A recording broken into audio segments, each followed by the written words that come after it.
Hello and welcome to Pick Up the Mic, Harvest Church's only official podcast, or at least for now. I'm here with Top Shelf Will. He's called that because he's smart and likes to put things up where only the grown-ups can get them. I'm the lower shelf guy. I like talking to the children and putting stuff down there.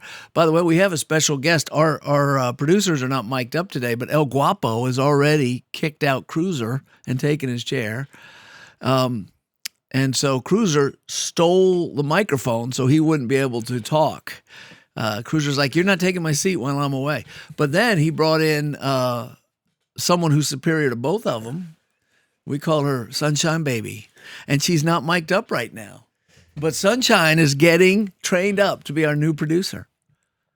Yeah, Mike and I, we just can't just have one producer. We have to have a whole stable. People get tired of us. Yeah, we wear them out. They're like, I don't want to do this anymore. And if you think we sound half decent, it's because there's a lot of cutting and slicing and dicing. And they make us look as good as you can. As good as you can. By the way, we're about to jump into some scripture, but I want everyone to know that we do self-audits.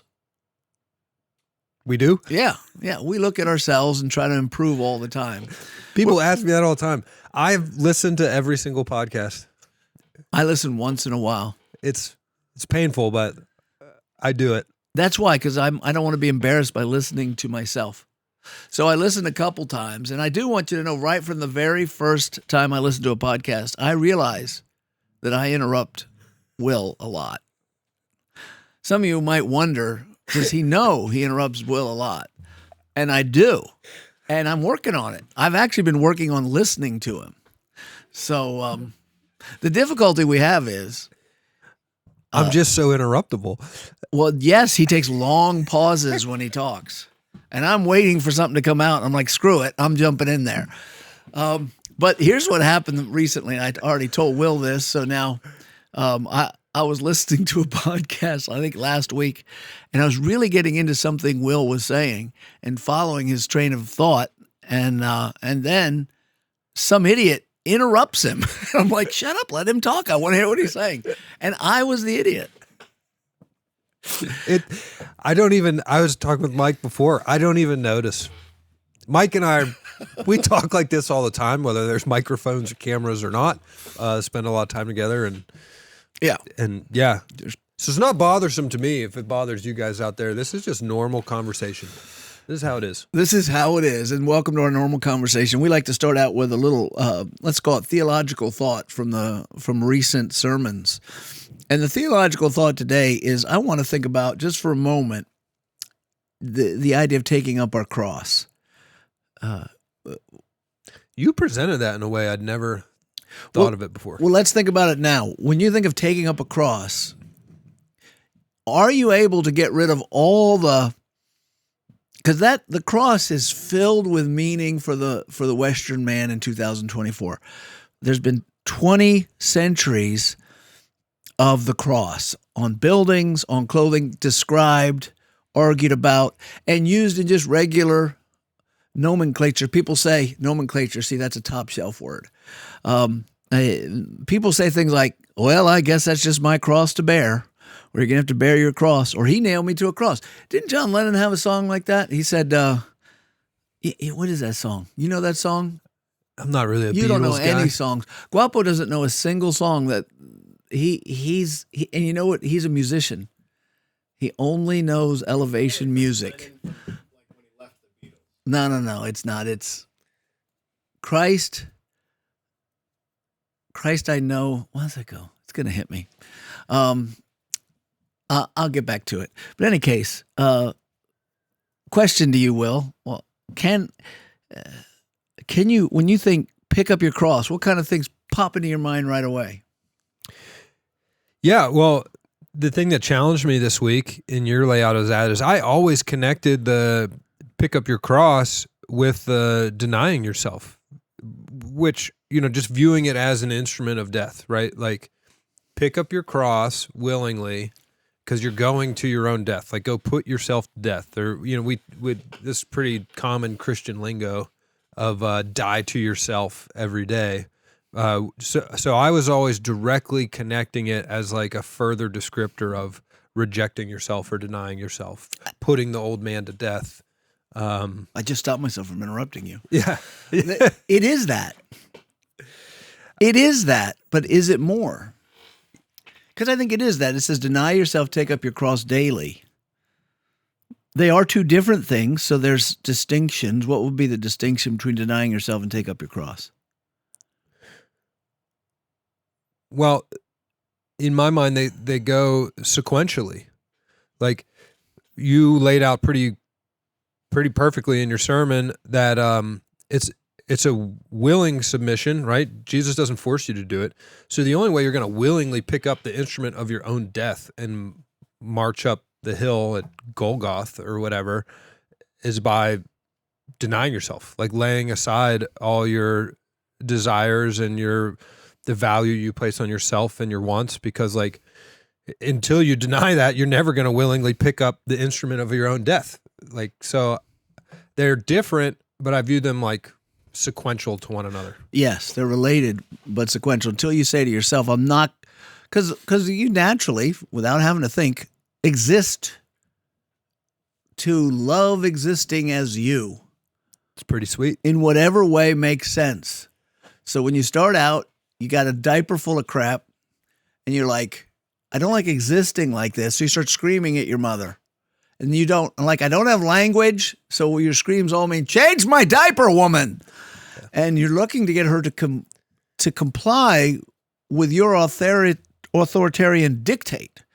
Do what I say. And then you learn that the way to happiness is to force your mother to do things. Feed you. Yeah. Change your diaper. And as you get older, though, hold you. She changes all the rules. You try to force her to do things, and at some point she says enough of this crap and starts slapping you. She's like, shut up, you little caca. And she, bap. and so you're like, okay, I need to find out how to get what I want without getting slapped. So she teaches you manners. Say, may I have some water, please? Well, if that's what's going to take. But then you don't want water. You want ice cream. You want candy. So you say, may I have ice cream, please? And she says, not until you eat your dinner. Dang, woman. I'm trying to please myself and enjoy my existence. You're nothing but in the way right now. Every once in a while, you're a benefit. I mean, hugs are nice and whatnot, but I need some ice cream. So the next day after school, she's not looking. You sneak into the freezer and you get that ice cream and you eat it and then you put it back. And then she catches you by saying, someone's been eating the ice cream. And now she's the authoritarian ogre. She's like Shrek with hair and she's coming for you. So what do? Lie. Must have been my brother. So, this is funny. So last night we took my daughter to this thing. She like goes to gymnastics or whatever, like toddler gymnastics. And if they behaved at toddler gymnastics, they get a dum-dum, a lollipop. So I was there. She was very well behaved, got a dum-dum, comes home. And my wife had lollipops because we were having community group last night. And she asked for another one. And my wife said, didn't you have one at gymnastics? And she said, no. And then my wife made the connection and said, well, did that mean, did you misbehave at gymnastics? Did you not listen? Because normally you get, and she thought about it and she looked at her and she said, yeah, me no listen. Me no listen. She's so smart. I didn't get a lollipop. She's smart. And she got a second lollipop. She lied about not listening. She's smart. I would have been checkmated by my mother. I'd have been like, yeah, I listened. Why didn't you get a lollipop? And I'd have been making up all kinds of stuff. She ran out. But she paused and thought about it. She said, yeah, no, I was disobedient at gymnastics. She's a smart girl. You have trouble on your hands. So this is how we live. We live to satisfy ourselves. And as we grow up, we just become more sophisticated. We're still the baby crying because our pants are full of crap. But we change. But we're the same. I love you, baby. Right? Yeah, I did we'll leave that one there. Yeah, I did my homework. Yeah, I read the book. The job interview. So, you never know what you're going to get. So can you ride a horse? Absolutely. I'm the best horse rider you ever saw.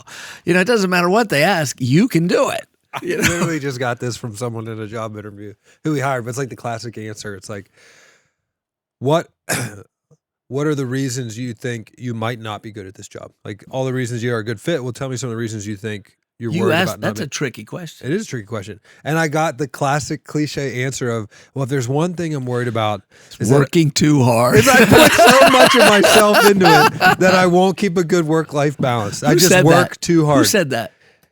We're not going to say it out loud. But Come on. It was related to someone here. Monica. I let her go on, and I said, okay, well, that was a very Sunshine is already a win here. She gave me the answer without a mic. She's already a win. I said, El Guapo, you can go whenever that you're was ready. A very good answer, but a cliche answer. And so good job portraying a strength as a weakness. But now could you try again giving me an actual weakness? Then she went into some potential weaknesses. Yes. So that's still good. The job interview is a great one for an example of this. In any case, we always are trying to maneuver our lives to make us happy. And then, so what Jesus says is the first step to come after me is reject that way of thinking. That's what he's saying. When he says deny yourself, he's saying reject that way of thinking. He's not saying, though, torture yourself. Because deny yourself could mean you never get ice cream. He's not saying that. Now, we don't know it from that sentence in Luke 9:23, but we know it in general from the Bible. What he is saying is stop living your life in a self-directed manner. He's not even saying don't satisfy yourself, because he says following him is satisfying. But the step one to satisfaction is stop manipulating your world to make things go your way. Then he says, take up your cross. Now, I agree with what you said, and I think that's a good, robust, full answer. Now, let me ask it a different way. What do you think it meant to the apostles if they were really tuned in at that moment? Take up your cross. Yeah, well, and this was the epiphany for me from the sermon, because it does make so much sense. To the reader at the time, the cross is very specifically a new thing from the Romans, right? I'm like, it's a Roman Empire thing. New over the span of history. Yes. They'd been at it. But yeah, definitely but this by is a century by now.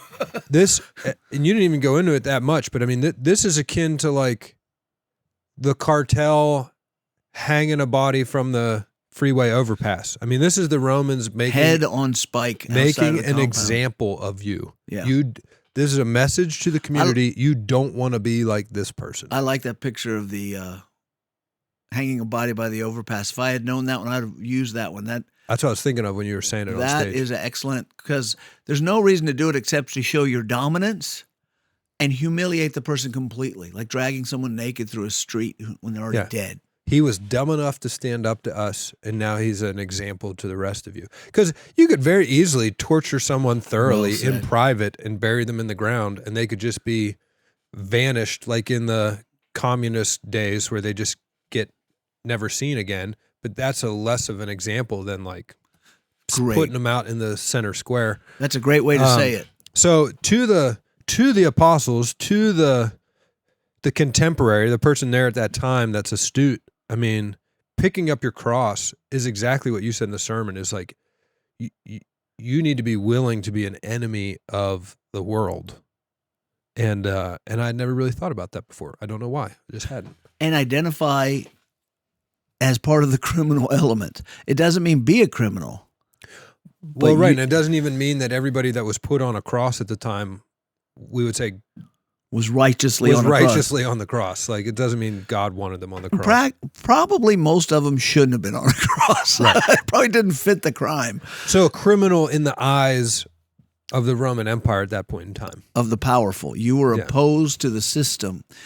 And to willingly take that position, what would motivate someone to willingly do that?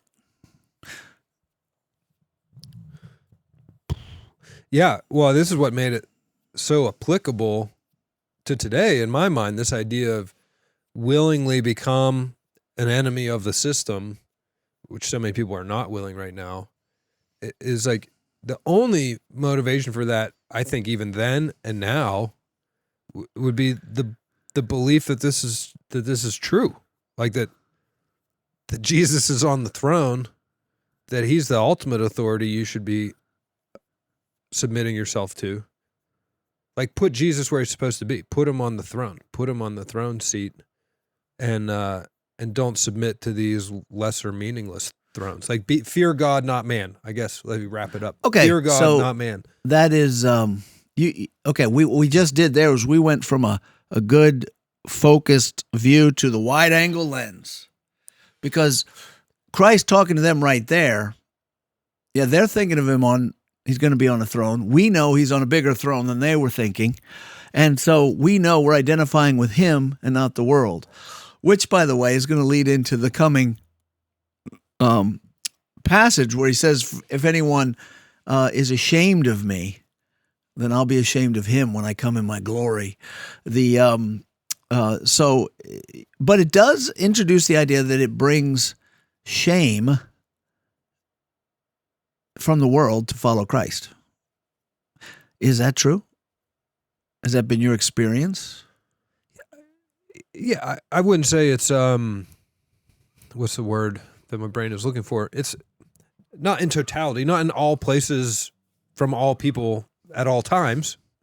Like, you can be in a context where it doesn't bring you shame and pain and suffering, but in general, from like you said, the big picture view, the systems of the world, the systems of power, are opposed. The other people who are lusting after the throne are not going to like the fact that you are submitting to the real king. And if you lower that at any level, you don't even have to be at the highest. It could be the system in a family. The father can reject the son, or the mother can reject the daughter, because it's a threat to the system. And your values go the wrong way. You are willing to give up money and fame for other things. You're willing to value people who aren't valuable to the world. They won't get you anywhere, right? You couldn't manipulate them to help make your life better. Okay, well, I don't want to kill this too much, but there is that element. You're identifying with the criminal. But also, since you're taking away the self-directed life, it's not just being a criminal, because you get to follow Christ.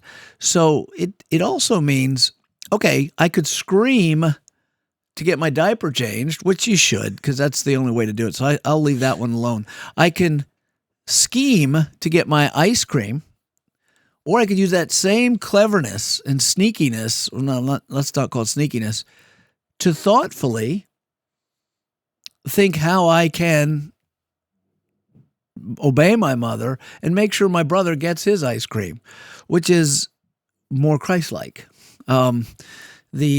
And make it more pleasant for my mother to want to give me ice cream, like do my chores, not sit around all the time so she doesn't think she's a bad mother for making me a fatty. Right? I mean, it's a different way of thinking, but I'm using the same brain and the same talents, but not for the same purpose. How will this please God? I'm following him. Anyway, that's enough of that. I'm finished with that for now. But that is all part of following Christ. What are Jesus' words? I want to say sly as a serpent, even though that's not the words. Shrewd. Shrewd as a serpent. Shrewd as a serpent, innocent as a dove. Yep, that's right. Yeah. By the way, it's Christ, you know it ain't easy. You know how hard it can be. The way things are going, they're going to crucify me. Okay? That's the song. And that's the Beatles, right? If you say so. Oh, come on. You bunch of youngsters. I've listened to the Beatles a little bit, but...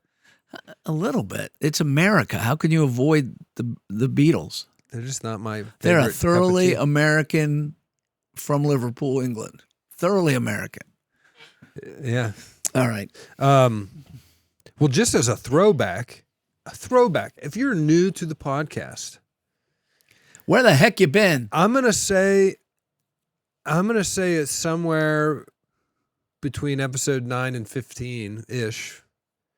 Is the parable of the house manager, the wicked house manager who uses his shrewd wisdom. Wait.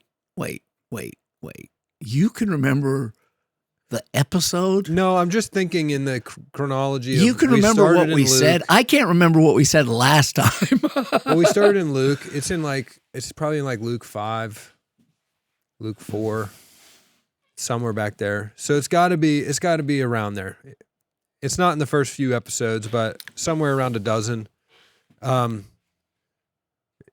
It's probably in the show notes if you want to look through the episodes. But yeah, there's the parable of the guy who uses his wicked shrewdness for his own gain. And it's a weird parable, but at the end, Jesus says, like, kind of encourages you to... It says, the people of this world are more shrewd with the mammon of unrighteousness than the people of the kingdom. Use the... what's they call the filthy lucre? He doesn't call it the things of this world to gain the money, really saying, to gain friends in heavenly places, something like that. Right. And so it's like he's encouraging you there to like use all that shrewdness that you have in you that you by nature want to use for your own selfish gain. Throw away the selfish gain direction, but keep all the shrewdness. He was almost yelling at them for forgetting the skills that he gave them as humans. Yeah. You got saved and you turn into a blob. Yeah, You're not that's supposed what to made be a me think blob. You're supposed to use your gifts for the kingdom. No blobs out there. Oh, by the way, we got a quick shout out to Donnie Thiel. I got to see him Sunday, and he says, man, I love your podcast.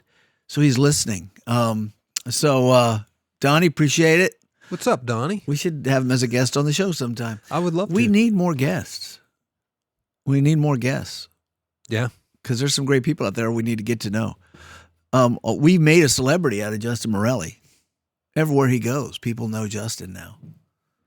He was already a local celebrity. He was already, yeah. Justin already knew like every person in Katanning, basically. Yes. Well, yeah. I went to lunch with him once, and I've been at the gym with him before.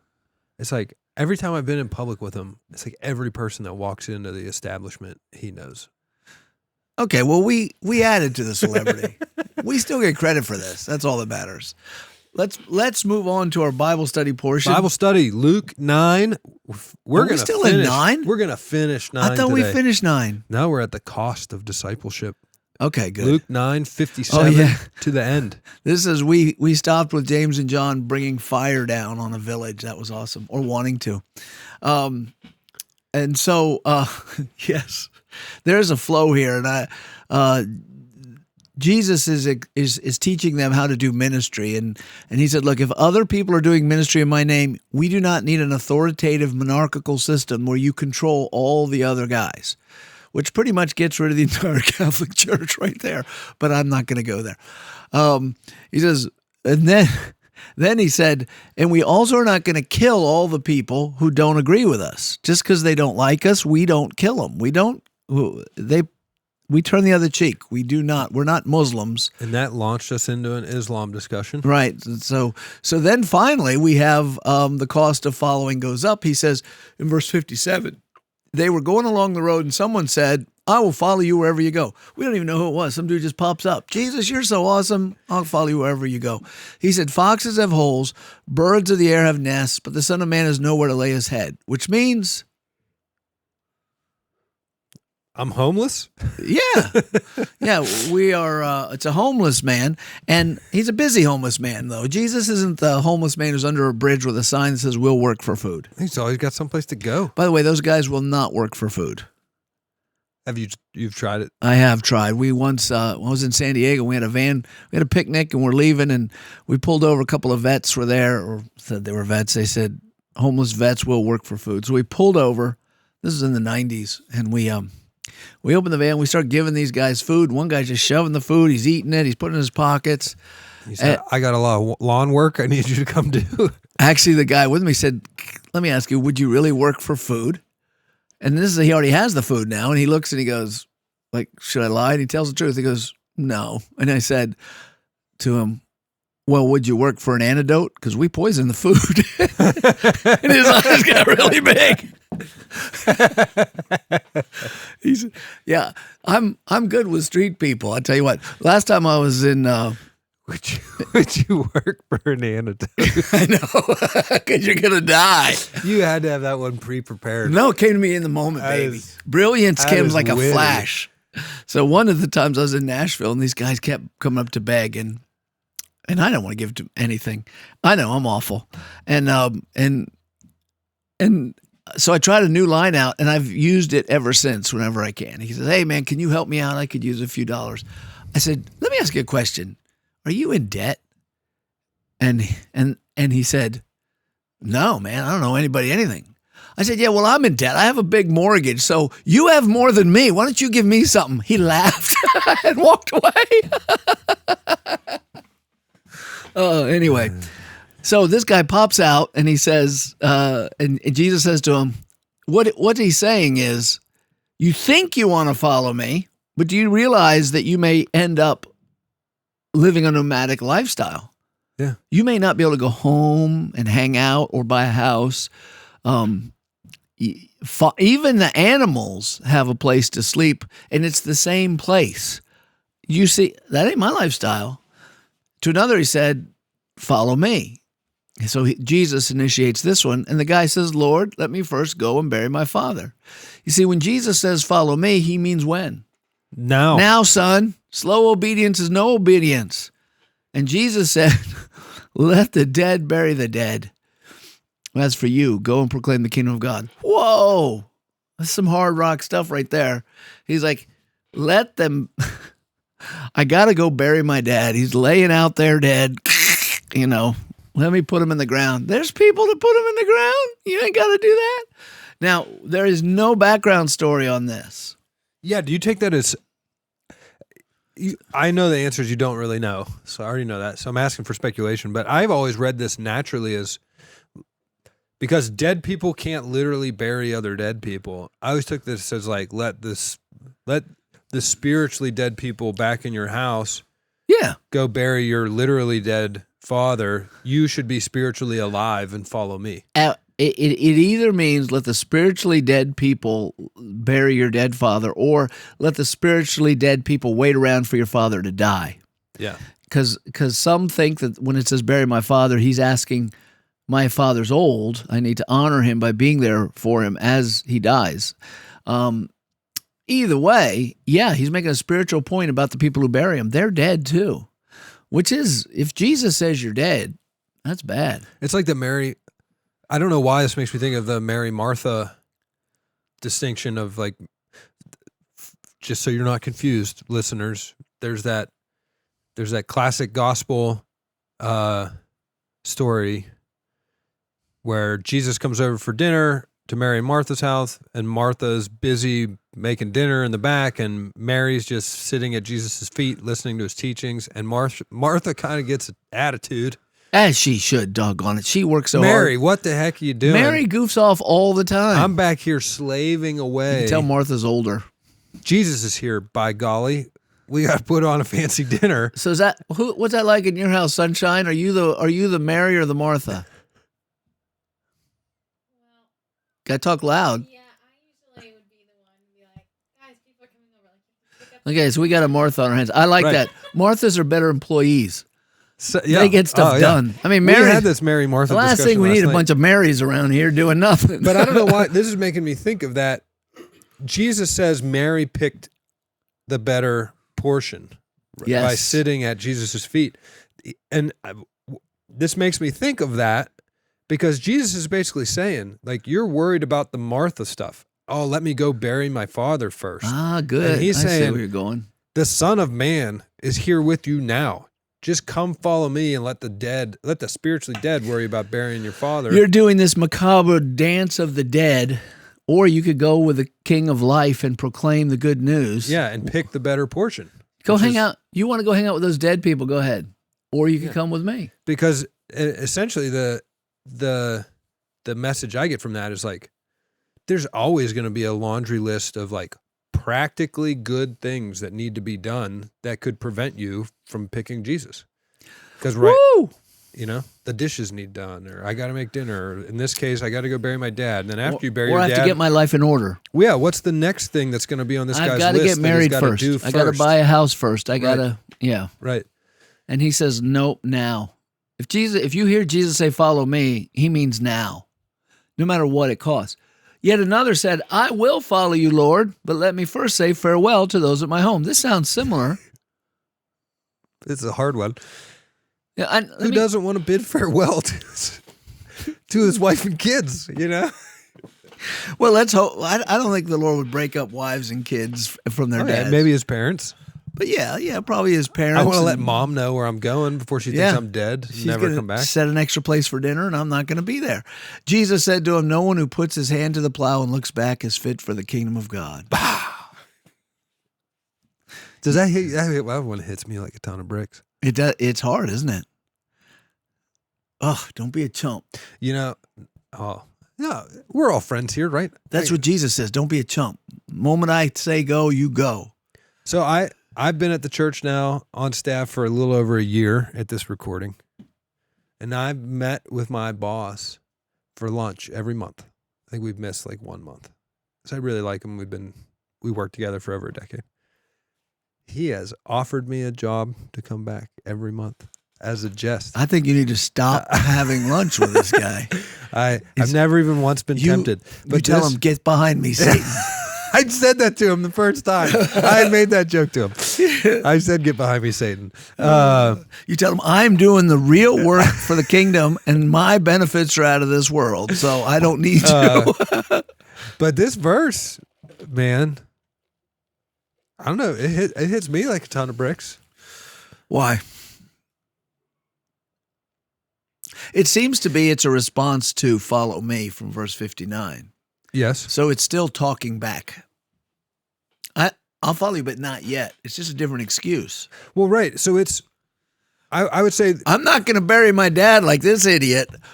I'm just going to wave. No. I just want to go hug my mom for the last time. Mom, I'm going. Because then I got to go pick up my cross and get murdered. Well, no, I say the reason this hits me hard is because there's a lot of, I'm going to fancy word. There's a lot of like dichotomies in the Bible, or like things that seem, doctrines that seem to stand in tension with each other, right? Grace and obedience, and like, so there's a lot of places you could go to in the Gospels with Jesus where there's I think the word you want is paradox. Paradox, sure, yeah. Dichotomy means two choices. Yeah, you're right. You're welcome. Things that stand in tension, though, you're right, is a paradox. Yeah. You're right. Wrong top shelf word. Wrong top shelf. By the way, I had to explain top shelf because one person told me this week that we call him, that he thought it was we were talking about a the liquor bar. comment. Yeah. He said top shelf is the good whiskey. I'm like, I'm not saying he's the good whiskey and I'm the rot gut. That's not what I'm saying. I like this guy. Well, He knows about the right top shelf. you've employed him. Interesting. Now I need to figure out who. Where was I going? We get a lot of Jesus ethos in the 21st century of permissiveness. We've talked about this, like grace abounding upon grace, right? And then everybody seems to forget, like, well, I just brought up in a recent episode, Paul's exhortation of like, what does this mean? That we should go on sinning so that grace may abound? And he says, by no means. It's like, I think for our own comfort, want to always forget the like austerity of Jesus, or the sternness of Jesus in a lot of the gospel passages. There's like this, there's a tension between Jesus is the most grace-filled human ever, but he ain't a sissy when it comes to submission and obedience either. Carrying around lambs. How are you? I am your savior. But on the other hand, he's throwing folks in fire. Right. So that's what this, I think that's why this verse hits me hard, is because like, it's a good reminder that, like you always say, Jesus is not permissive. What happens if you put your hand to a plow and look back? The plow goes, you're generally trying to plow a straight line. If you think about the time, they're manual plows, not a big tractor. And you're trying to do very straight parallel lines to not screw up the previous line you just did. You cannot plow a field well if you're looking back. Yeah. And he said, follow me. We don't know this guy's backstory. What does saying farewell mean? How far his home is? What if he's a Jew from Syria? Yeah. And he wants to go back to Syria and say goodbye. Write him a letter, dude. We're on the road now. I don't think he's waving and Jesus pulls his hand down, knock that off. I don't think it's like that. So, but the cost is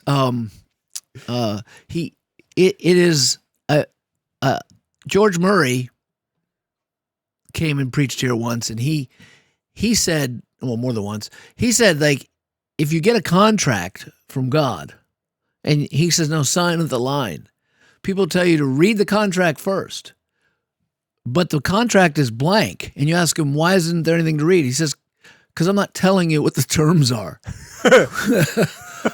So just sign it. And Who's George Murray? I like this. You would like him. Can I steal this metaphor? Yes. He used to be the president of, well, then he passed out cards. He used to be the president of Columbia Seminary, but now he's chancellor emeritus or something. He's been a friend of Harvest and has helped us out several times. So that's awesome. Yep. So you don't get to know what the terms you don't need to know the terms. I just are. need to know if you're going to sign the contract. Whoa. Yeah, I think that's the whole feel of this. Well, I'll go with you. Okay, but we're not going to negotiate about where you sleep. I don't know if any of you sign a lot of contracts out there, but that metaphor hits me pretty hard. Yes. If you do sign contracts as part of your vocation, that's a very nerve-wracking thing. Yeah. To sign on the just dotted sign line. What did I just sign? You can worry about that later. Worry later when I fill it in. Yeah, that's about right. So that's Luke 9. That's Luke 9. We're all the way to chapter 10, and now we're going to cruise, man. We're going to go fast. Some big passages coming up. We're going to go so far faster than the sermon. Hey, when do we get a new bumper for that, El Guapo? Do you know? It is in the works. Oh, all right. Okay. Jigglypuff is on it. Oh, good. Good. I haven't seen him in a while. Okay, let's culturally, I got a couple of topics I think we need to talk about. One, let's talk about what does it mean to be a real man. And what brings this up is this is new out of left field. No, we were kind of chatting, but yes, but I didn't think about it until we were talking about it. I thought that's so. This comes out of the political arena, but this isn't about politics. But the Democrats are having trouble getting men to want to vote for them. Shocker. Now, see, you say that, but why would you say it's a shocker? Why do you think they should be having trouble? Because you obviously think, no, you're obviously thinking, duh. Why do you think that? Why do you think that they would have trouble? Why doesn't that surprise you? Well, I mean, we've got Harry Truman, who bombed cities. We got Teamsters and strike breakers, big manly men. We're always Democrats and FDR and even JFK. And I would say I'll go to JFK because this quote is so well known. But like what they've moved away from, which is inherently unmanly, is JFK's quote, "Ask not what your country can do for you, but what you can do for your country." That is inherently a masculine quote. Absolutely. And I would say would stand in direct opposition to the whole ethos of what the Democratic Party has become. What would the quote be now? Ask not what you can do for your country, but ask what your country can do for you. Or even worse, demand what your country owes you. And be ticked off about it. And be ticked off about it. So and hate your fellow man who doesn't want to give it to you. It's inherently unmasculine, which I guess I don't know that I want to lay this on. This is inherently feminine because it makes feminine. Feminine is not negative. It's not a negative thing to be feminine. Wait a minute. Can we clarify that? Let me. I want to set a stage. Here I am interrupting him, but shut up, you people who don't like it. You're good. So. My wife would say, if I would tease other men in my family for being sissies, right? Well, what's wrong with being like that? I'd say nothing if you're a woman. There's nothing inappropriate or weak about a woman being womanly. But if a man is womanly, he's weak because he's not supposed to be womanly. It's just like a woman shouldn't be manly, right? That's where the term butch came from, right? Whenever two lesbians are around, people try to figure out which one's the husband because she's more butch. And now I'm just talking about this is cultural language. I'm not saying it's science, but that people do that. Yeah. And it's not attractive in a woman to be manly, and it's not attractive in a man to be womanly. Correct. Okay. So go ahead. Yeah. So, well, let me be careful then in the use of those terms. Without mentioning feminine in this at all, it's definitely against 180 degrees the wrong direction from masculine to pander to you're owed something, it's not your fault, you're a victim of your circumstances, and somebody else is going to ride in to save the day and give you what you deserve and what is owed to you. Like this whole victim mentality, I can't get a good job because there are no, or whatever, like all the pandering, there's pandering on both sides, but certainly on the left, there's a lot of victim mentality pandering. And it appeals to like the worst sides of men, like men. No man wants to be viewed as a victim. Well, I think it robs you of your masculine, what's the word I'm looking for? Your not autonomy, your authority,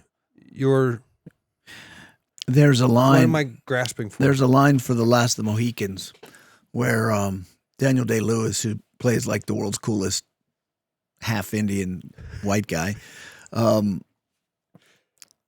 is explaining to the British girl who's falling in love with him why he fights for the American freedoms. And he says to be beholden to no man is what motivates him for his country. He wants to handle it himself. There is a need to not be nurtured and taken care of your whole life as a man. I think let's think about some elements of the Democratic Party that they've taken on. They've taken on full feminism, which says women can do anything a man can do, and it assumes without any negative detriment to society. To the point that a man can even take on womanhood. Yes, well, that's the extreme end of it. Yeah. So what do you call a woman who flies a plane? A pilot, you misogynist. That's just. But a woman can be the fireman, fire person, and well, yes, she can. But can she carry as much hose up steps as fast as a man? Well, some women can. Yeah, well, they're not the ones applying to be firemen. They, can. So men become diminished and insulting if they point out they have any advantage over a woman physically. Men are called toxic. Masculinity is called toxic. You never hear anyone saying toxic femininity. Men are called mansplaining if they reason and a woman is in the room. Men are called predators.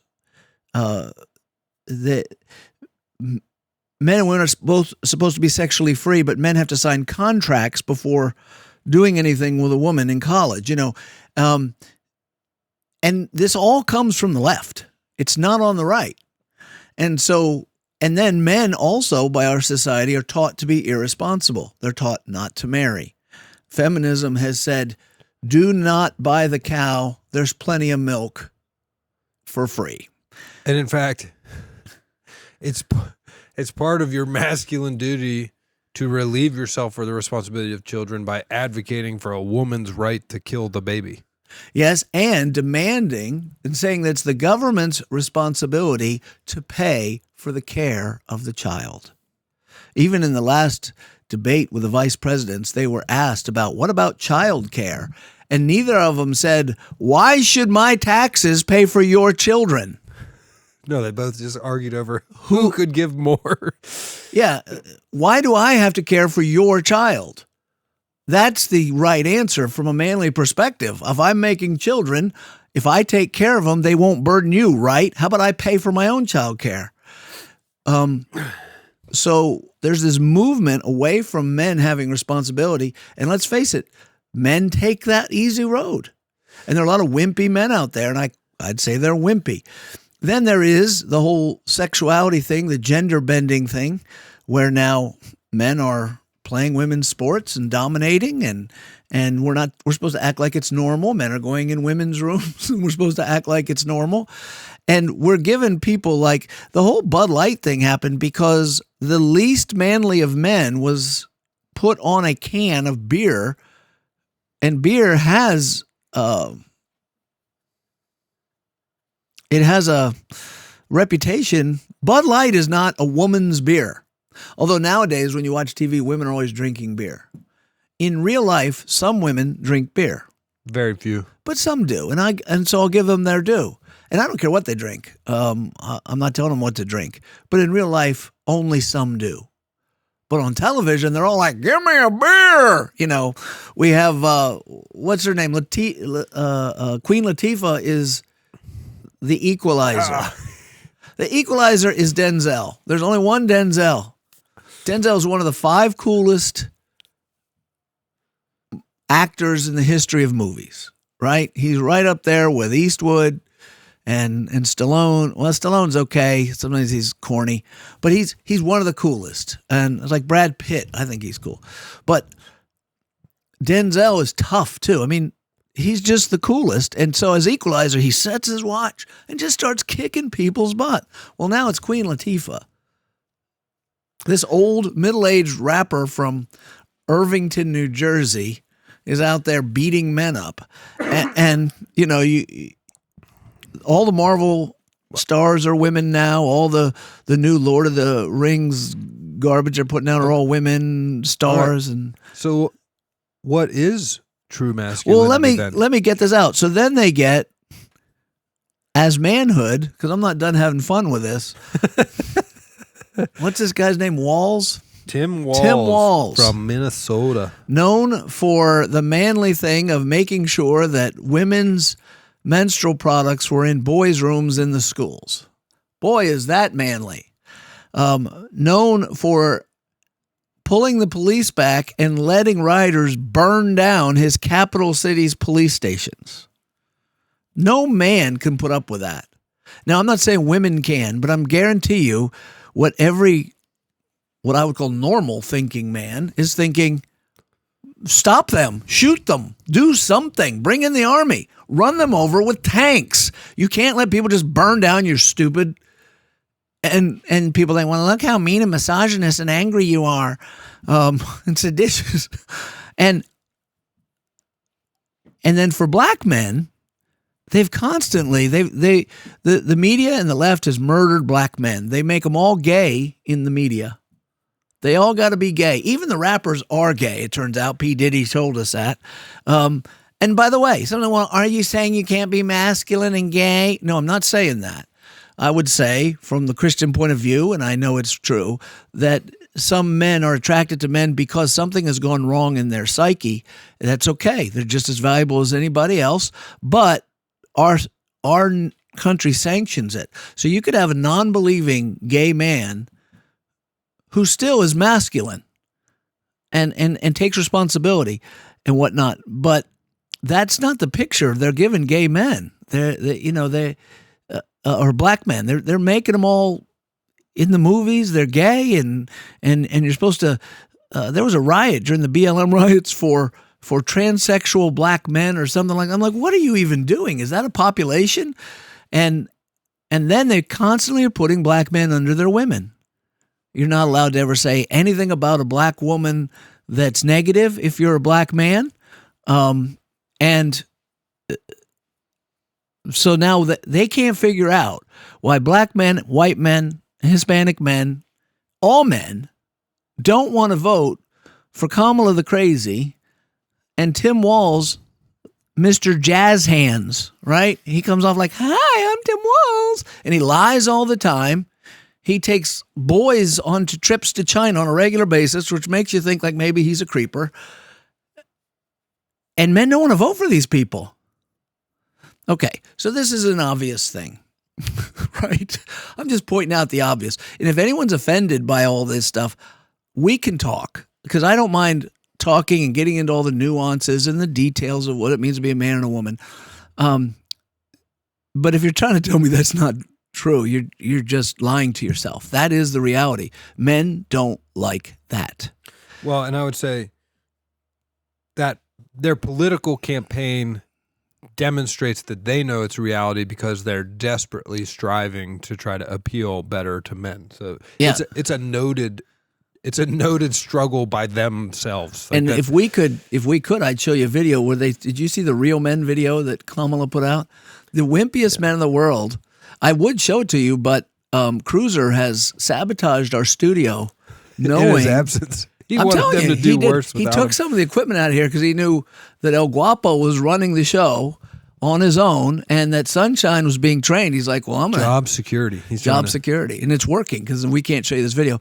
But there's another one that was going around with Tim Walz is going hunting. There's nothing wrong with hunting, but he's trying to show that his manly side is that he hunts.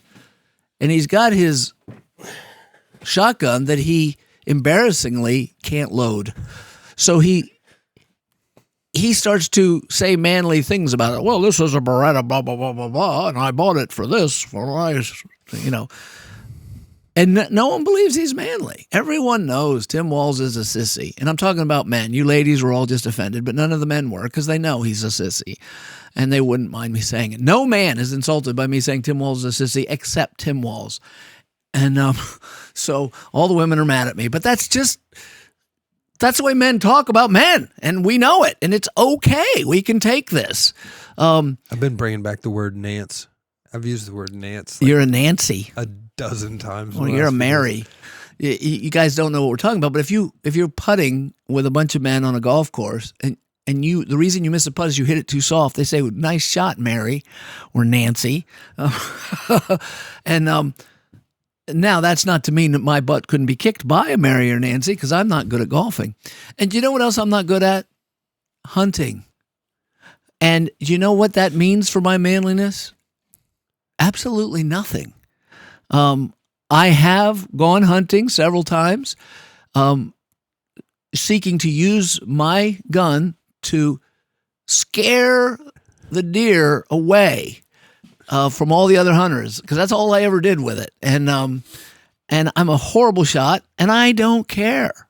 And if someone say you're not manly enough, I'm losing weight right now without going to the gym. And all these people say, you should go work out. I'm like, guess what? I am 60. I don't want to lift heavy objects or run on a hamster wheel to be manly. So I don't care. It has nothing to do with being a man, whether I can kill animals or whether I'm squatting so many hundreds of pounds. It doesn't matter. That's not manliness. Yeah. So what does it mean to be a man? Because Tim Walz needs to know so he can do a commercial and look manly. Because he don't look manly. And not just him. We got a lot of young men being raised by their moms because the society has been done, and some of them turn out okay, but many of them turn out whiny little wimps. Whiny little wimps. We need no more whiny little wimps. And by the way, if anyone thinks I'm just a horrible throwback man, I guarantee you, if you want a good woman, she doesn't want a wimp. Ain't that right, Sunshine? They don't, and Sunshine, she's a treasure. They want real men. So tell me what. So all that is the setup to ask Will this question: what is manhood? What's it mean to be a real man? I'm gonna keep it short and sweet. It's not even my phrase. The glad assumption of responsibility. So, like, from the Bible, glad assumption of responsibility. Man is built by God to have dominion and authority. Adam in the garden. He needs to have a domain. Who are you quoting? That? You said those weren't your words, a glad assumption of responsibility.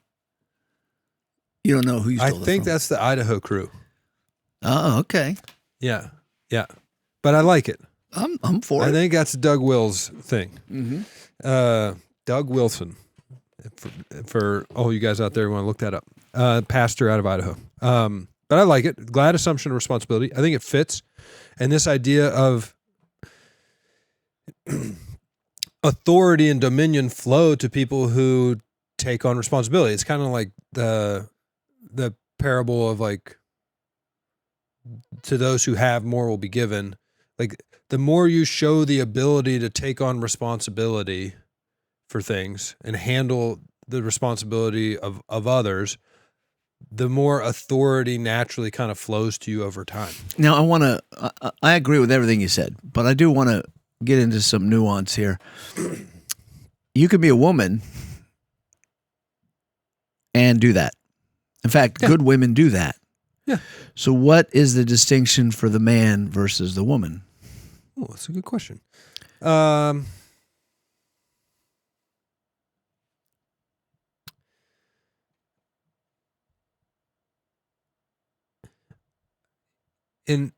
In a biblical view, I think it starts with the family.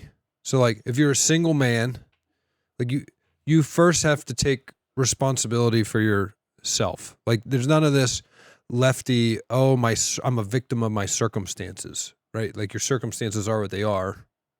God wants you to faithfully obey in the circumstances he put you in, right? And the better you get at that, if and when you get a wife, like, you're responsible for your family. You're the head. You're the head of the wife and the head of the family, as Christ is the head of the church and Christ is your head. So you're responsible. Like, your first domain is you're responsible for your family and their well-being, regardless of who's at fault for any one thing or a kid doing this. Like, yeah, I didn't do that, but I'm responsible for fixing it or for raising that kid. So the domain of the family, I think, is where it really starts in microcosm, and that is laid on the husband and father, if he's there. I'm going to interrupt. By the Bible. And the reason I'm saying I'm interrupting is for those people thinking I'm just interrupting him. Just interrupt. I You want don't you to have know. to explain it. No, I'm doing this for Isaac. I'm doing it on purpose, Isaac. So, well, you asked what's the difference. In my mind, the difference immediately becomes clear in the domain of the family. I think that's the perfect starting place. That is the perfect starting place. And there's a word that you haven't used yet, but I think you're implying it. It's leadership. Yeah. To lead the family is the man's first job. Now, many men say, but what if I don't have a family? God's plan for that was, this is going to be crazy, get married. Well, start with yourself. Who are you to tell me to get married? Why should I get married? Do you think I'm not more valuable single? I'm not just as valuable as... Shut up, you whiny little boy, and listen.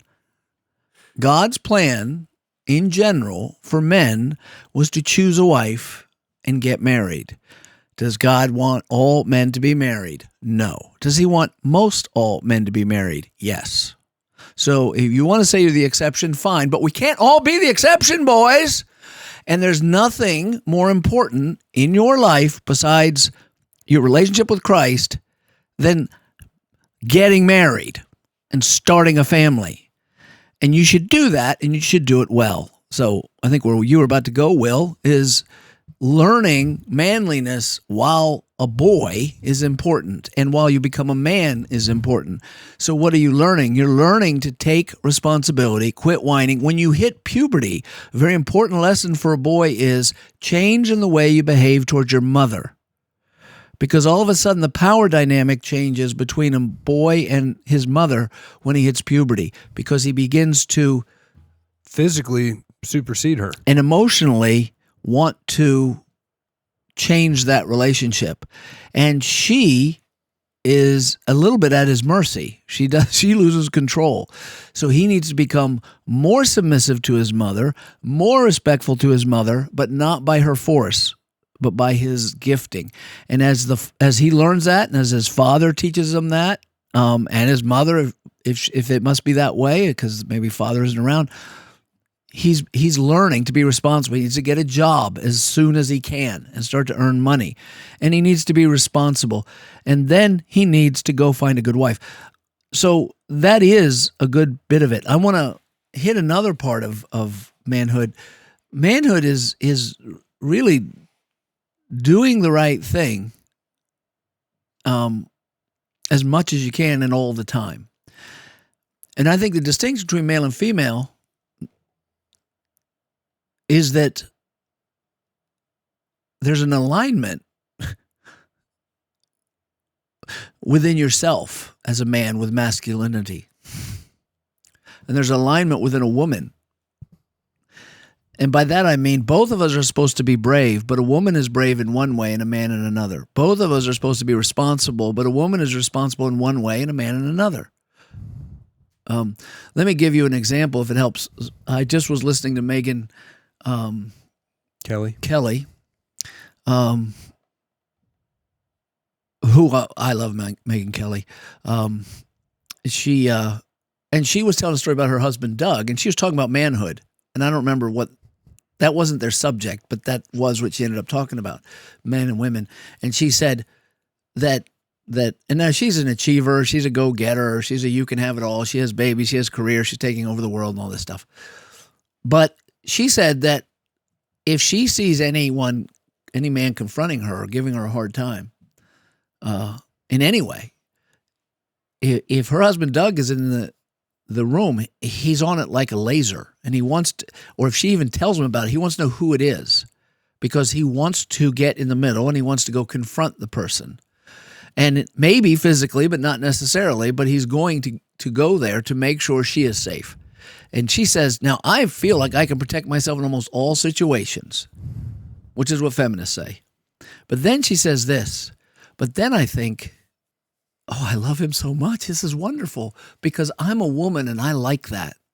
This is what I mean. She responds to him thinking his role is to step in because he's a man and she's a woman. It's an alignment with his masculinity.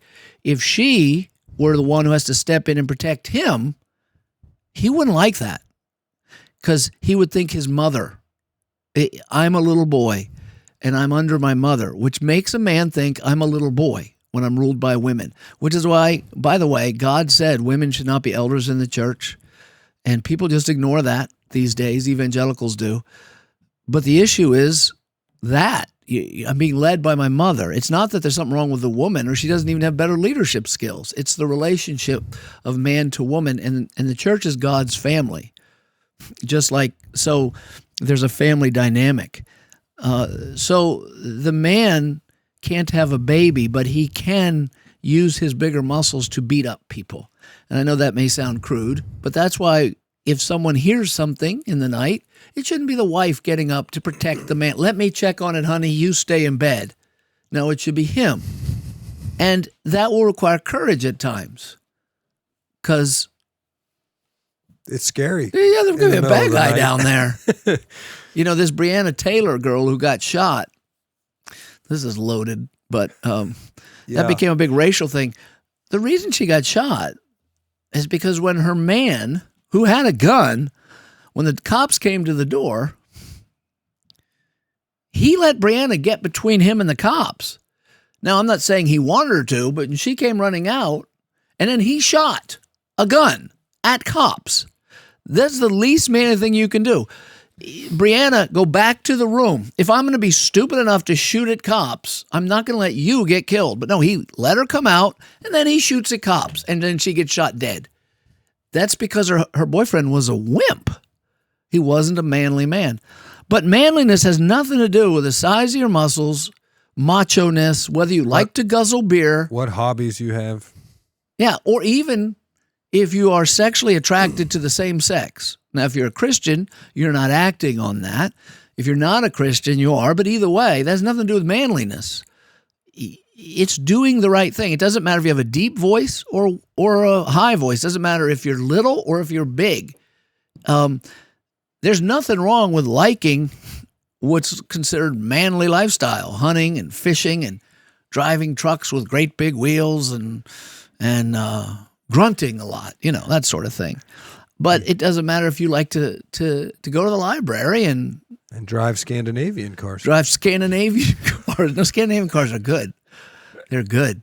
They're manly. That was a dig at Mike. I have a truck with big wheels. He's lying. Mike has a Scandinavian He's actually car. lying to you. I can't believe he's lying. He has a Prius. He has a Prius. He is, and he likes to sip lattes, pumpkin spice lattes with his pinky up. I want you to know there's nothing manly about this guy.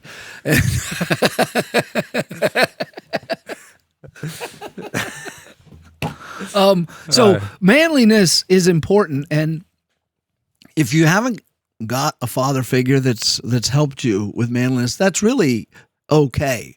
Christ is your father figure. He just copy him, and you will come out manly. Get around church folks, and you will come out manly. Doing the right thing, sacrificing yourself for others, and to lead them is taking responsibility. And I know you believe in it. Like, quit making excuses. Like, quit. Gosh. Yeah, quit complaining about your circumstances or making excuses. I'm not even saying you're not in crappy circumstances. But what the heck does it help? But yeah, like, that's the whole Jordan Peterson Why isn't thing. someone helping me?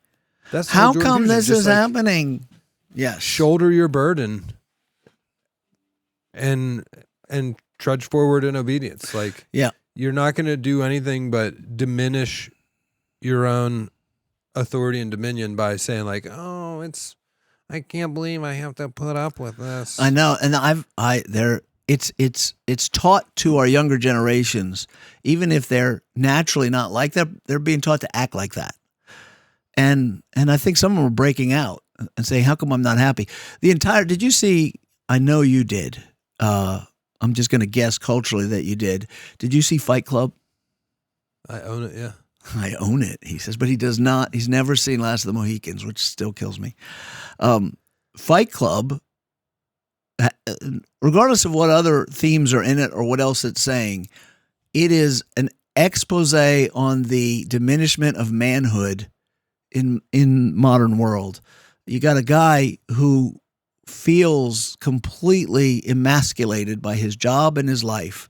So he starts going to support groups, any support group, even if he doesn't have the problem, in order to get therapy, like a child going to its mommies. And in this one scene, I don't remember which support group it was, he runs into Meatloaf. Now, if you don't know who Meatloaf is, he's a big fat actor. It's a testicular cancer support group. Yes, and he didn't have it, but he went to the support group anyway. But Meatloaf is a big fat actor, and the reason I'm saying fat for a reason, and he's also a rock star, he was, and when his shirt is off, his mammary area looks a bit feminine. And so there's a scene that you can't forget where, what's the dude's name?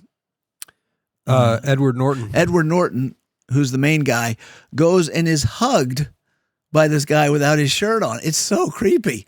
And he's like a big hug from his mother, and it's a man. And what they're showing is the complete feminization of manhood and how unnatural it is, how strange it is. So what he does as a solution is he starts a club where people get together secretly, men, for no other reason except to have fistfights. And no one knows about it because, why does no one know about Fight Club? First rule about Fight Club Is you don't talk about Fight Club. we don't talk about Fight Club. And that's the whole movie. And the coolest guy in the movie is, of course, Brad Pitt, who's a manly man. We used to even if do he makes this. stupid movies. When this video was popular in high school, we were playing poker a lot on the weekends in the winter. As soon as football season was coming to wrapping up, we'd play every weekend. And didn't matter how big you were or what experience fighting you had. The first two guys out of the poker game had to box at the first break in the driveway For how long? until one of them gave up. There's no way. I would bring a bat. It'd be bat club for No, me. we had gloves. I mean, we had like Screw legit that. boxing gloves. Screw that. Unless he's smaller than me. If you're going to force me to fight, I'm going to cheat if I have to win. It's a fight, for goodness sake. It wasn't a fight. It was a boxing match. And I don't want to get tired. I would cheat. Well, we didn't do much forcing. That was the funny part. It was like there was enough power in like the shame. And the shame. Like, because I think you could have just quit after getting jabbed once. But no, in my recollection, nobody ever did. Well, no, once you're committed, you have to do it. Yeah, because now there's a throng of boys cheering you on. And I don't fight well. And you don't want to. I don't fight well. I don't like to fight because if I do, I always think It was great. I need to entertainment. kill this person. And then we'd all go back and play more poker. I'd rather kill you than fight you. And I've never killed anyone, so that it's a very frustrating emotion for me. It's like, I have to box? Okay, give me a stick. I'm going to hit you in the head. I don't want to lose. I understand the sentiment. Unless they're a little dude. And a slow little dude. There's some little dudes No, you should be scared You're of. right, for sure. especially if they drink. They all of a sudden, you think I'm little, and then they want to fight you. Yeah. And that's not good. Yeah. All right. Well, sorry. That's just what that made me think about. That it made me think about something else too. But Well, I let guess me we'll let just me save talk it. about how a man should treat a woman and other people. Manhood always puts women first. They are the fairer sex. They're the weaker sex physically. The Bible calls them like an ornate vase of like. Does it? Well, it says they're the weaker vessel, but not a weaker vessel as in like. Really? I gotta look that up. I'm not going to No, argue. you know that. the weaker vessel. Yeah, from 2 Peter or 1 Peter. Yeah. Yeah. But I remember think where. the way you're supposed to read that, it's not like Well, he says because she's a fellow heir of glory. yeah. So you're supposed to treat her as if you were seeing her in the glory of heaven in her new body. Right, and when I think of that passage as like your mother's vase is a weak vessel, it doesn't mean it doesn't mean it's not valuable. Like sometimes fragile things are the most valuable things. Well, and yes, and beyond that, it's not a put down. Ephesians is what I'm 5, I saying. got you. Ephesians 5 says, love your wives as Christ loved the church. Yeah. And so there is a leadership and a response that's supposed to go on there. And she's supposed to be honored and glorified. To be She's a man, the glory of the man. to be a man is not to push people around. To be meek is to hold your power in check and use it correctly. And by the way, young men, if you want women to like you, this is going to sound weird. Show affection to babies. I'm telling you, if you see a strong man holding a small baby and you get a picture of that, women's heart melt. I'm like, don't drop it, dude. Come on, sluggo. They're going to hurt that thing. But the women are like, oh. I don't know why. It's something in them. They're like, they love to see your strength not exercised in destruction, but in care and in love. And so you're not to be a bully. You don't have to yell at everybody. Just don't be like me and him in our youth. Yelling all the time. Yeah. He was the bully, not me. I was the yeller. I wasn't the bully. Yeah, you were. And you know you were. I wasn't. How many fights did you start in your life? Wait for this. Wait for it. Go ahead. I probably only 3 or 4. You know how many fist fights I started? 0? 0. I always Okay, the that doesn't make me a bully. Yeah, it does. I always had to fight back against guys like you, No, jerk. I wasn't a bully. I'll defend myself there. I wasn't a bully. Okay. Anyway, I believe you. So It's a minority of the fights I've been in. Jesus was manly, and he, as far as I know, didn't fight. But wait till he comes back into the second coming. He's going to slay some folks. It's going to be fun. And going to be fun. Why do guys love the Vikings? Do they want to kill them? We do. We do like that stuff. I don't know where I'm going now. I'm just rambling, so I'm done. We do have an Ask the Pastor. Okay, let's We're back do in it. the saddle for answering questions. I'm back. Back in the saddle again. Sorry, we got distracted. A little bit of Aerosmith there. I know this is the question. I'm reading verbatim from the questioner. Which am I allowed to give the name? Of the woman? Doesn't matter. Yeah. Yeah, Mary doesn't mind. This is, well, go ahead, say it. Mary Christie. Mary Christie. I know we are not to hide our faith, and we are to proclaim our faith with all we know and those we meet. How do you get through to a relative or friend who is staunchly opposed to any topic of Christianity? How do you get across that bridge to them without burning it down? Like, how do you get across the bridge without burning the bridge down as you're crossing it? They scoff at the magic man in the sky and are into crystals, astrology, yoga, and law of attraction, and entertaining the possibility of witchcraft. I have 3 people in my life that are swayed by those shiny objects and will shut you down or laugh at you and end conversations. I don't know how to speak truth to them without losing their friendship. Do you want to tackle it or me? Well, I got to ask it that way. Well, so she That way says, I so got you the have time easier- to think. I got the easier You have time to position. think. So family, she starts with family, right? Yeah, she starts with a relative. So, Or and then friend. you got close people. The answer, I know experientially, I've tried it all because I have a very large and close family on my, well, they're getting less close, but all the close ones are dying on me, and there's youngsters. But out on the West Coast mostly, but then my own siblings and then parents. And when I first dedicated my life to Christ, as you will, chose to follow him, I got all sorts of reactions, most of them not positive. And so I went through all this, and I had blasphemous ones. Blasphemous, like people saying awful things about God to my face to get me over the top. I actually have Trying to stir you up. I have a cousin who right now, she's a Satanist, she says, and she's been unbaptized or something. And so here's the answer. If they're your close friends or family, Jesus said there's no honor for a prophet in his own family. So what do you do? Make sure they know the gospel once, and then just knock it off. Believe it or not, over the years, I've seen that's most effective. Both my parents, my step-parents all profess Christ in their lives. And I'm not saying it's because of me, but I was at least one person on their road causing them trouble. Had an aunt and uncle who both did, brothers. Once they know what you believe and where you stand, and you can't participate in these things, you can't say they're good. In fact, you should be ready at any opportunity to chat when they're not feeling like they're going to reject you. But once they know that you telling them Christ died for sinners and you're a Jesus freak, success isn't quick, but the job is easy. Just knock it off. Just live a Christian life. Don't participate in their sin. Love them without explanation.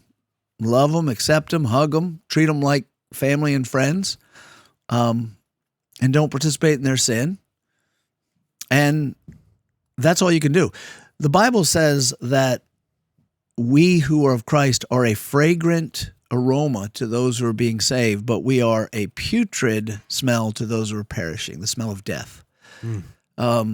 You don't know, Mary and everybody, if your family member or friend who's rejecting you because of Christ, or at least trying to get you to stop talking about Christ, so you don't know if he or she is coming towards God or away from God. Only God knows that. So you may be an awful smell to them, but you may also be a fragrance of Christ, and walls can all of a sudden fall down, and people can come towards God instead of away. And I also found another cool thing, that if some of my family reject me, but they didn't reject people who weren't me. So let me tell you about my mother. Have I told my mother's testimony on this? Okay, my mom, who I don't ever remember seeing her in church growing up. Now, she must have taken me at least once. She got married in the Catholic Church, and I was christened. Christened's when they take a bottle of champagne and they smash it over your head and put you out in the water. No, that's a boat. Christened, they do the Sanctus Spiritus, blah, blah, blah, and they throw water on your head. And as a baby, at least I was told. I wasn't there. I was there, but no witnesses have ever told me. But I never saw that. I know she dropped me off at Catholic Church a couple of times. That's baptism, right? Christening. Yes. I did. My dad, after the divorce, decided, and I think this is manhood in a responsible way, says just because he didn't practice religion didn't mean his boys didn't need a little religion. So for about a year, we went to church, got our Holy Communion. We were the oldest ones, 12 and 13. But my mom, she just didn't darken the doorway of a church. But when I received Christ and told her about it, I thought she'd be excited. It was the opposite. She said, "You have betrayed the family." I'm like, "What do you mean I betrayed the family?" She said, "Aren't we, into this kind of Jesus thing?" Yes, but we're Catholics. We're Catholics. And I'm like, "When do we go to church?" We didn't even go on Easter and Christmas, all right? That's how bad of Catholics we were. If you're not dead or you're not born or you're not getting married, you really don't need a church, I guess. It's like a knife. You take it out when you want to cut something. And she wanted nothing to do with it for years. On the day before I got married, I thought, I can't take this anymore. I took her out to a Chinese place in Altoona, Pennsylvania, of course, where the best Chinese is always found. And I remember talking to her. I said, "Let's give this another go." And I explained the good news of Christ as simply as I could. I said, "Look, I'm your son. I'm not betraying you." It was the day before my wedding. She goes, "I love you, son," when I was done, which is her way of saying, "Shut up." But then as the years would go by, I would talk to her on the phone and she would breach she'd try to make the bridge herself. She said, "I have a friend who's a Muslim who comes over." I'm like, "Oh, great." You know what she says? She says, all these Christians around us, all they ever talk about is Jesus, Jesus, Jesus, Jesus, and they forget about God. And my mom goes, "I think she's right. There's too much talk of Jesus and not enough talk about God." And I'm like, oh my gosh. My mom is the worst Catholic, not to mention not a Christian. I mean, back when popes were Catholic, not like the recent pope, they'd have been cursing her, putting stuff on her, tell her do some penance, crawl on your knees, pray to Mary, do something. Fix that, because Jesus is God. So that's where my mother was, and she just wouldn't listen to me. And so I stopped talking to her about it, and I was just myself. But because of me, I think her relationship with me, other Christians in her life didn't look as loony. Like, "Well, my son's a loony like you, so tell me about it." And she had a friend named Nancy, a woman. It's good to have a woman named Nancy. And she worked with her, and Nancy would tell her about Christ and invite her to church. And then one day, Nancy invited her to a passion play. And my mother had never been to a passion play. My mother, oh great Catholic that she was, didn't know what a passion play was. She thought it was a romance, like Romeo and Juliet. So she goes to this auditorium with the slope seats going down to the stage, and she's sitting on the aisle with her friend, and they're chit-chatting, stuff my mom loves to do, just chit-chat. And the lights all of a sudden go down because the show's about to start. It gets real exciting. And as the lights go down, she hears a slapping on the floor. And she looks next to her in the aisle, and a man has fallen onto the floor, and he looks like he's hurt, and he has no shirt on. And so my mom, she needs to do something. She jumps out of her chair, and she begins to help him up. As the lights come up, Jesus is in the aisle with my mother, helping him off the floor. Jesus is taking his cross down the aisle. And before Simon of Cyrene can get there to help, there's Mandy Bashan. And then her friend's like, "No, Mandy, come back." And so she realizes he's part of the passion play, and she sits down. And then she watches the play, and she's enraptured by it. And then she sees Jesus on the cross and sees Mary's tears. And she's crushed by Mary. because she's a mother and she had 5 boys herself, and she's just getting into the moment. Her boy is hanging on a cross, and this actress is crying, and she's crushed. So she's emotionally touched. And then it ends, and it's the end of the, it's passion play. It's a Good Friday kind of thing. Then this preacher man comes out, and now she knows what these guys are. He's going to try to sweep the aisles for sinners. And he starts preaching what we would call the gospel, the good news about Christ dying for sinners and how you can be saved. And my mother says, he's going to try to get us all to raise our hands. And he did. And she said, I ain't going to do that. And he said, but then he went through his spiel, and he said, now, if you'd like to receive Christ, raise your hand. Her hand went right up. And that what age is this? Like, how old is she? Well, 60s, 70s? No. It was 13 years after I was saved, so I was 33, and she was about 20 years older than me. So okay, 53. Mid-50s. 53, maybe, 54. And she then called me and told me. And she told her friend. She called me on the phone. And I was like, whoa, this is awesome. She said, now my friend says I have to get baptized right away in her church. And I was a brand new pastor. And she said, well, I'd rather get baptized at your church. And I said, well, just this summer when you come down. So the first time I ever did a baptism in church, it was my mother. That's awesome. And my daughter, who has the same name, Mandy, actually the same day. And my grandmother. What a great blessing. It is. But this is what I'm saying to you, Mary. My grandmother, I'm telling you another story. My grandmother, who was more devout as a Catholic when she was younger, and my grandfather was he was a choir boy, or what do you call them dudes? Altar boy. Altar boy. Something like that. Little boy wears a dress, hanging around Catholic priests. Not a safe thing to do, but just, I'm going to get in trouble for that, but let's be honest. Got to be careful. I'm not saying it will happen, but it's a higher risk.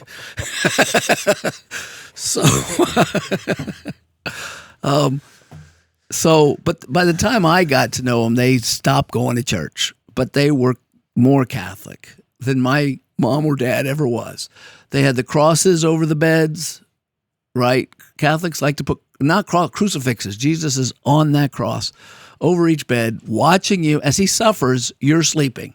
And he's like, ow, this hurts, but I guess you're sleeping down there and I'm keeping an eye on you. I don't know why they put the crosses over the doorways and the beds, but something like that. And she would, every once in a while, pay a priest to say a mass for me, and she would tell me that I paid the priest. He's going to say a mass for you. Like, I don't even know what that means. You don't have to show up, and you get honorable mention because she paid. But so when I shared Christ with her, I thought she'll be into this. And this was when I was starting college. She was not into it.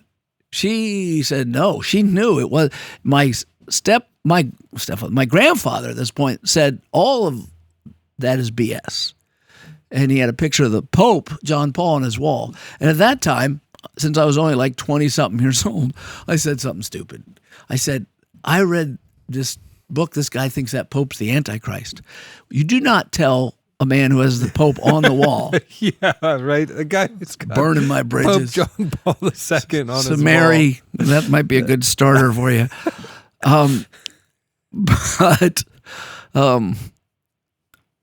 But so I lived with them for a couple of years while I went to school, and then I stayed in touch, and then I went off and got a job, and I moved to California. One day I got a call from my grandmother and she said, I'm born again. I'm like, what are you talking about? And she's in her late 70s, early 80s. I don't remember, somewhere around 79 something. And what do you mean? Well, my grandfather had set the kitchen on fire again. He did it once, and I had some people help out. The way he did it is he would set the kettle, and he'd go and sit and watch television so loud, and he might have had a couple of shots no one knew about, and he'd forget it, and it would run dry, and it'd get hot, and it'd catch on fire. And he did it a second time, and I wasn't living nearby then, so I couldn't help. The guy who came to paint the kitchen came over with a great big old large print Bible, shared the gospel with her, and she prayed to receive Christ and called me on the phone to tell me. So she knew it was the same deal, just like my mom. She would never listen to me. So Mary, you may think they don't notice. You may think your life is what they're listening to. Make sure they know the gospel.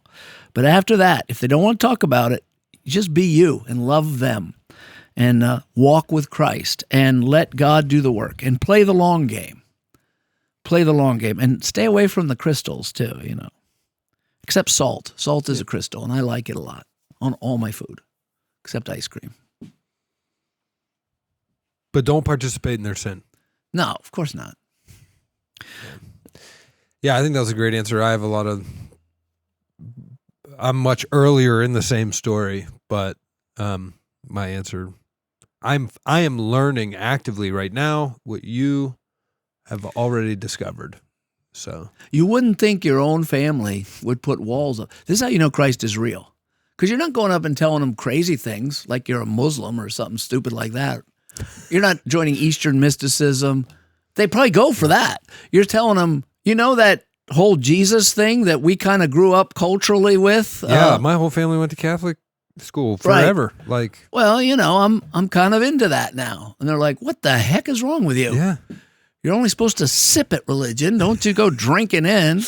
You jumped right in the bottle and you're swimming around in there. What's wrong with you, Will? Yeah. Yeah. So anyway. And it just I'm not the right instrument for them.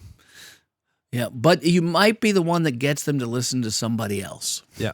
And that was my point is, I think my grandmother's curious. This is a guy who's not my grandson and is going to explain to me what he keeps trying to tell me. I'll listen to this guy. I'm like, but I'm not listening to him. I'm not going to give my grandson the satisfaction. Yeah, well, it's like there's like an extra layer of separation. I can't let my grandchild tell me what to do. Yeah. So, good question though. All right. We appreciate the pain that I presume is behind that question, yes. Mary. And it's good to stand out. The reason you're standing out, Mary, and others listening, is because the mark of Christ is on you, and that's a good thing. You're blessed, Jesus said in Matthew chapter 5, when other people ostracize you for the sake of Christ. Yeah. So pick up your cross. Pick it up and follow him, whatever that means. See you, everybody.